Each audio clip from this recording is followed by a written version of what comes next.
Include that improbability if you postulated the idea of panspermia, directed panspermia in their case, which meant that they imagined an alien civilization somewhere elsewhere in the universe, perhaps wanting to propagate its form of life elsewhere in the universe,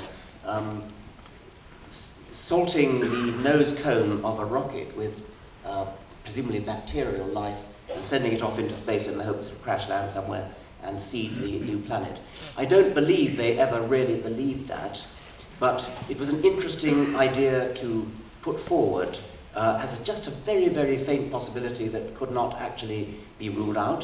They pointed out that it took, that life on this planet has been going for about 3 billion years, 3.5 billion years, and there have been, since the universe is more than 13 billion years old, there would be time for several cycles of life, several advanced forms of life to have evolved. I don't find the idea remotely plausible.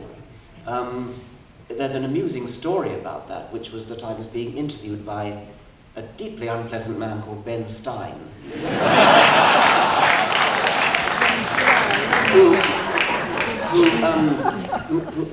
I hadn't rumbled him. I didn't know what his game was. I thought he was a perfectly respectable interviewer. And he asked me whether I could imagine any circumstances in which intelligent design might be responsible for life on this planet. So I said, well, bending over backwards, I said, the only circumstances I could possibly imagine whereby life on this planet was intelligently designed would be if it was designed by an alien intelligence which has evolved on some other world.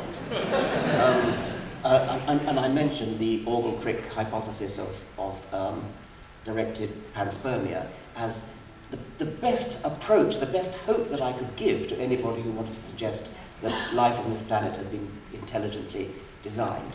I don't know whether you've seen Mr. Stein's film, but this was interpreted, obviously maliciously, I suspect, as being Dawkins believes in little green men. I mean, believes that life was designed by aliens from outer space.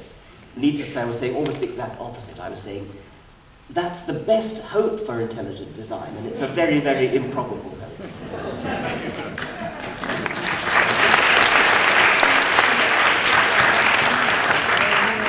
Should we go over to the other side now?